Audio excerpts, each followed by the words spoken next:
I was challenged by Fiverr to help one of my subscribers to successfully publish a book in 90 days, and for some reason, I said yes. So with the clock ticking, I needed to pick a subscriber, assemble the best team of book publishing specialists and Fiverr freelancers, so that way we could put this all together in time and make it actually happen.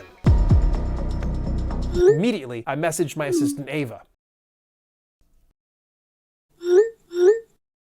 I need you to find a subscriber that we can help publish a book for in 90 days. I'll explain more later.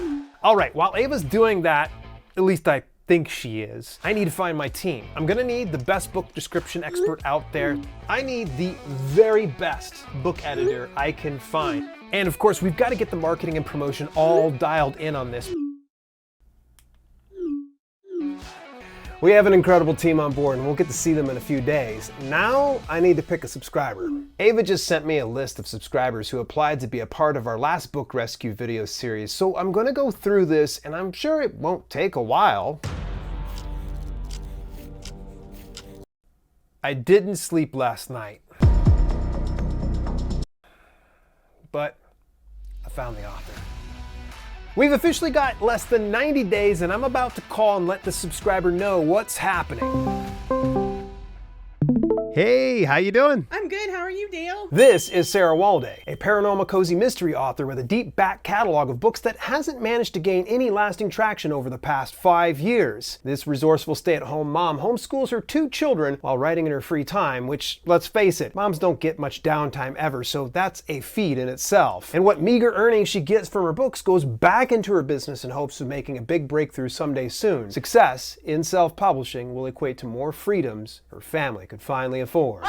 I can't even process that right now. It's going to be a lot of work, and it's not going to be an easy task by any stretch. Okay. Are you in? Yes. Yeah. Okay, we're off to the races. Just one thing. Sarah's publishing the 6th book of a series, and if we're going to do this right, those previous books need to be set up with the same branding and excellence that this new book will have. So we're not only publishing a book in less than 90 days, but we're also rescuing the entire series with it too. All right, no time to waste, but I do need to get some sleep. I woke up today ready to do this. I slammed a banana sticker on the desk for good luck like I always do, except I ran out of banana stickers, so I used my book logo sticker. Since we have to rescue the entire series, let's take a deeper look at what we need to make this her most successful book launch to date. It's very clear that Sarah Walday is not lacking a backlog of books to go ahead and market and promote. So at this point, I think she's got a marketing and promotion issue. However, there are some, I would say, aesthetic qualities as well as some other fine details inside her metadata that she's missing something. So typically what I will do is I'll look at a catalog and I say to myself, okay, how do the covers look? How does the copy or the book description look? And how do the keywords look inside the back end of things? Because if those 3 fundamental things are out of place or out of whack, then it doesn't matter how much money and marketing that we just pour into this thing, no one's going to come over and buy her books.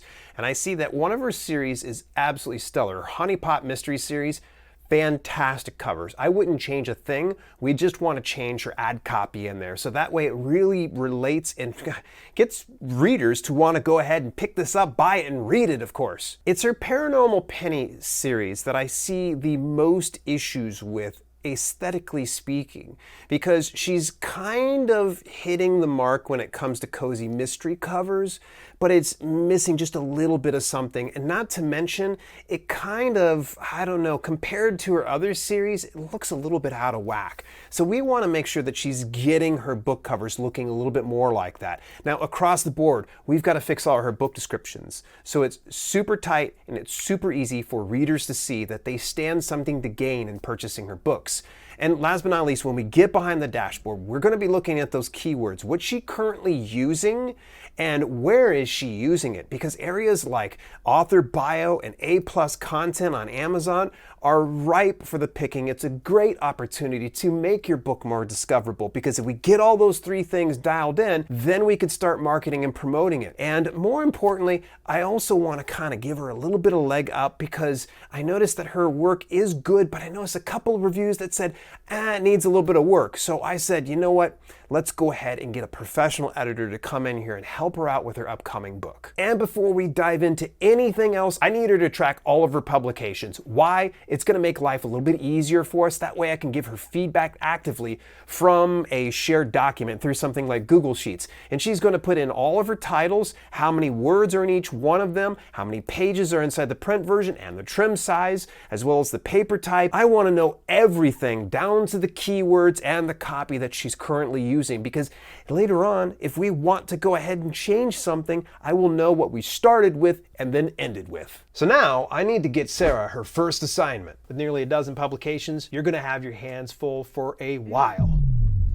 How do you eat an elephant?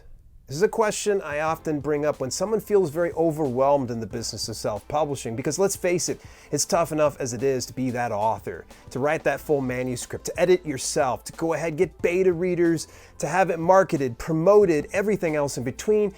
It can be somewhat exhausting, and certainly being overwhelmed isn't unusual, but I always have to ask people this question is, how do you eat an elephant? One bite at a time. That means that when you feel overwhelmed, just remember that you just got to take one step in the right direction. And I don't want you to ever feel overwhelmed when you're watching some of these videos, because you don't have to do it all at once, just a little bit at a time. And it will add up to something so much more massive than if you were to just look at it and just give up. I was sure this would take her a week, so I started looking through Fiverr to find the freelancers I'd hire for this job. They are the sponsor of this video, but I actually use their services all the time. For instance, I love working with Olivia Pro Design, so for sure, she's doing the book covers. And then there's Sam Writes, who never failed me at editing and proofreading, so we're gonna put him on the back end of the editing experience. And there's so many others I can go ahead and just gush about. But as I'm kind of sharing my link to my social media followers so they can find my trusted Fiverr freelancers, I got a message from Sarah. Go figure, Sarah Walday takes an assignment and completes it within a day.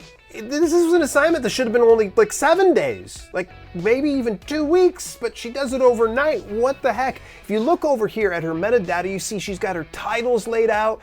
She has the ebook, print book, audiobook, the page count, the trim size. What? This woman is next level.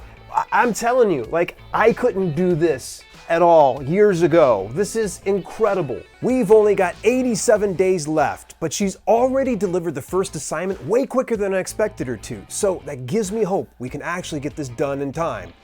At least I hope so.